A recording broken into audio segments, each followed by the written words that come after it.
کوټ کې هغه هلک پیدا شوی دی او یا اپریشنونه کوي ټولو ته پته ده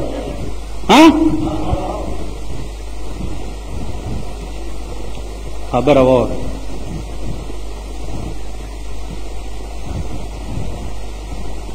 دلته بار چې وځئ په دې سړک داسې ځئ دلته دیره ده یو دوه ډمانو هلکانو دوپړی بیا ډمو پسې غږولې هغه چېرته حجره کې جګړه وشوه نو دواړه هلکان پکې مړه شو په هغوی یې نامه کېښوه جوړه شهیدان په دې سړک باندې به د ښځو د لاسه څوک تېرېدی نه شو قسم په خدای دی زما د ترور د لور بچي نه کېده او ورته د درې نه راغی جوړه شهیدانو ته راغلی ما وایي چې مراد پې اسیرېږي چې بچي مې وشي زما دا د نن نه 40 کاله مخکې خبره د دې قوم به څه وی هلک پیدا شوی دی او پیریان دي ورسره پې او په پیریانو باندې اپریشن کوي او ګردت یې صفا کوي او ګردت یې وباسي او پلانې چل کوي او ډنګړې چل کوي زه به څه ووایم ښځې به ستاسو څوک پوهیږي او سړي به ستاسو څوک ښځی داسې شی دی زمونږه لکه لنډر اغوا چي لنډر اغوا که خیال وکړي لکه یې اوچته کي او چې په منډو شي ټیزونه مچوي او منډې موي زمونږ ښځې لنډرې غواګانې دي زه به ستاسو کوم علاج کوم اول د اتوار په ورځ چې د پبو میا صاحب ته ستاسو ښځې رواني زمانې کولی شم زه کولی شم کم منجوران چې سنداګان ورته ناست دي او ستا په ښځه جارو وایي او تم ورته ناست دي دا زمانې کولی شم بایسکوپونو سره ودرېږه د شپې په 1 بجه د سړو نه ښځې زیاتې راوځي د بایسکوپ نه دي که نه او دې ګرمۍ ته وګوره مونږ یو کمیس کې هلاکېږو بلکل ساه مې وځي دې ښځو ته وګوره دا تورې ګګرې اچولي غټ څادرې په سري سپېږمې تړلي داسې روانه ته به وایه چې کټی ده نو دا شکایت ما ته مه کوه نواز شریف کور رواني ته یې وکړه یا تارړ ګیر خریلي ته یې وکړه ګیره ده که څه بلای ده هغې ته یې وکړه زه څه کولی شم زما خو 50 کاله وشو شین شو چې دا کم کلي کې اوسېږم دلته مې پکې 15 کسه پیدا نه کړه نو لا پاتې اوس کوواټ ته ورپسې لاړ شم چې هلک را پیدا شوی دا خو عقل تاسو کې یو سړیتوب پکار دی چې هلک را پیدا دی خاپیریان دي ورسره او په خاپیریانو اپریشن کوي او پلانې چل دی ما سره دیوان دي کوئ را باندې اپریشن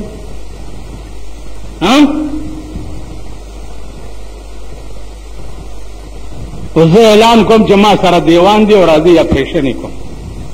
بس په دې لاندې ځای کې به چاکو در منډم او وینه به درنه روانه شي اپریشن به مې دې کړی که پرېږده د دې قوم د خدای هلته بنیاد وباسي سره ستا چې دا چغه دې وواله چې چېرته ګوټ اوبه نه وي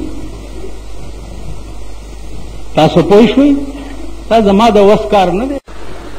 نو دې وجه نه عزیزانو که د غریبو حال ګورې الله دې رحم پې وکړي که د سرمایهدارو د دنیادارو حال ګورې نو زه به څه ووایم په ملک باندې بیا حکمران چې کم راځي د هغې حال تماشه کوه زه به څه ووایم هر یو چې راغلی دی خپل کور یې جوړ کړی دی هر یو په دې 50 کاله کې د دې ملک دردمن په دې قوم دردمن په دین او په اسلام دردمن حکمران ما ونه لید ما د پیرنګیانو زمانہ کتلې وه ما د هندوانو زمانہ چې ده په دې ملک کې کتلې ده بیا مې د هندوانو حکمران طبقه په سن 86 کې کتلې ده که په هندوستان کې په ملک کې غربت ته او خلک په فوټپاتونو ودرکیږي نو ورشي داغه د وزیر اعظم بنگله مو ګورئ ورشي داغه د وزیر اعظم گاډه مو ګورئ ورشي داغه د وزیر اعظم موټر مو ګورئ او نظام زندگی او معاش مو ګورئ نن کو سړبي خو چې ایم پی ای شي بیا دې د پاره وزیر شي چې وزیر اعلی صاحب وایي چې زمانه وزارت دي چې دا ټول وزیران نه کما سلويخ 15 وزیران دا صوبه برداشت کولی شي غریب د نوکرای نه وباسا چې تنخواه نشته چپړاسی د چپړاسی توپ نه وباسا چې تنخواه نشته او وزیر دې په لنډاور کې ګرځي او په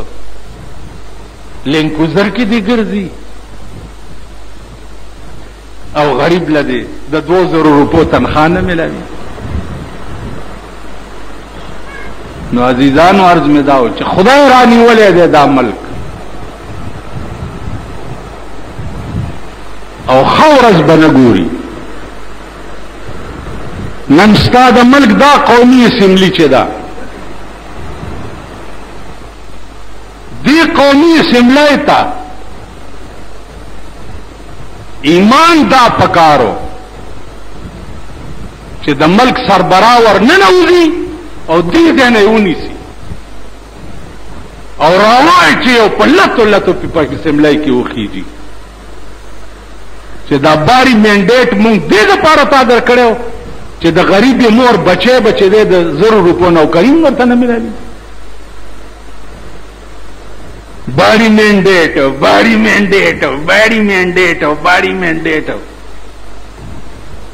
خبره دادا چکار ډیر خده ایو ناوی خزو جوړه کړی و لګیاو دا خزه په لګیاوي چا ورته سرخی مګلا چا ورته رانجا چولو پدې کې جنج راغی چې جنج راغی چې غالک ته وکړه داغه پوزه نه و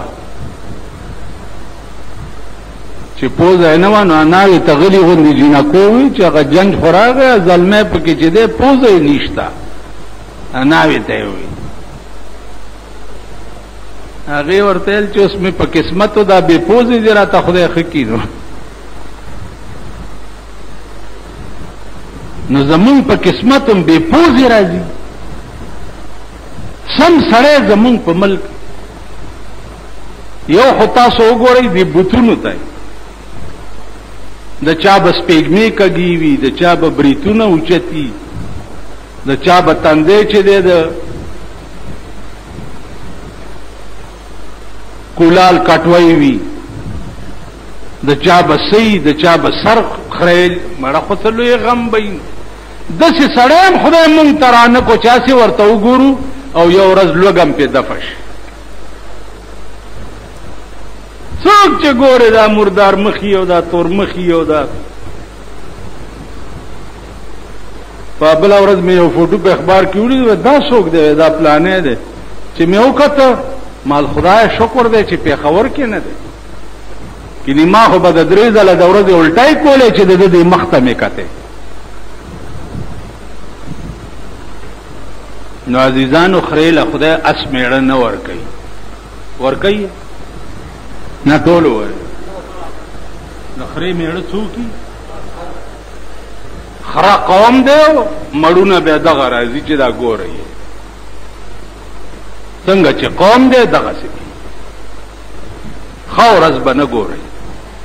اره ورځ به نوې داغ درکړې کیږي ځکه چې تاسو سره د خدای د دین غم نشتا د خدای په دین نه جاړی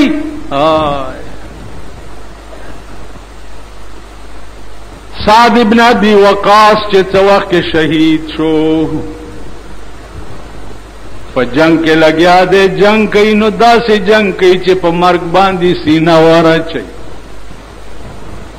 پیغمبر ورته ولاړ دی او د سعد ابن ابي وقاص تماشه کوي. نو په جنگ کې ورمنډ کړه ورننوته په دې ملای وټپولو. ورته څه وایي؟ وی ارمی یا ابا سعد فداک ابی و امی، اے ابا سعد اولاد ما مور او پلار دیتا نه قربان شي. رسول الله صلی الله علیه وسلم ورته وی ابا سعد تا چې ولا زما مور او پلار دیتا نه قربان شي. پیغمبر چې پچا مور او پلار قرباني یابم څه سړی وکنه. ابو اهتز له عرش الرحمن، نن د سات په شهادت باندې عرشم جاړي لګیا دی. نو عزیزانو چې سو پورم په دین سینه نه یا چولی پتا سو به عرش څنګه جاړي. د نیک سړی په مرګ باندې زمکه او اسمانم جاړي. یوازې جړا نه، کم نیک سړی چې په کم عدیره کې خښ شي 14 مربع میل کې هغه عدیرې نه عذاب اوچت شي. اوس چې مونږ کم عدیره کې خښ شو که عذاب نه یم هغه عدیرې ته راشي.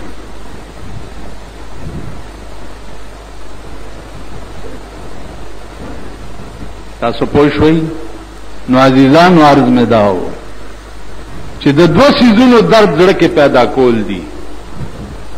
یو د دین په دې هر وخت جړه پکار ده چې خدای دا ملک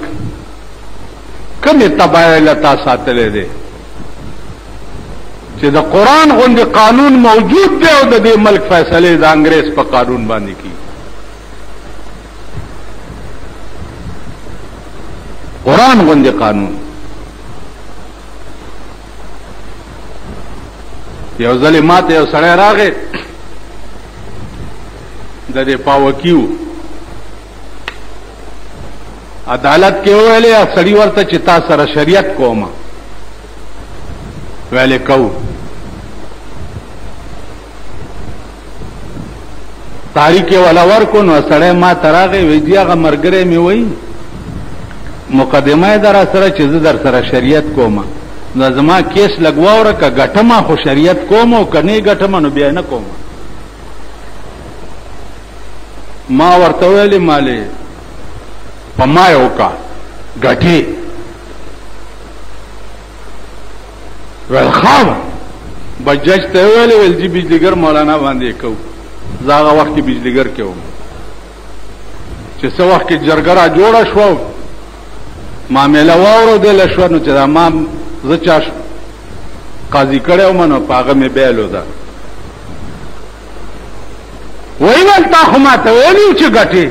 مال زه خبرم دا پلانې نقطه پکې و. سړی او تختې دو 15 کال ژوند دیو چې زما نامه بچاوا غستول به ورکه کا خدای د بنیاد وباسا غټلې کې سره باندې بیلو. یعنی په شریعت کې کګټي خو کې او کبیلې نو بیا شریعت نه کې. دا زمون خلکو ایمان او دا زمون خلکو دین.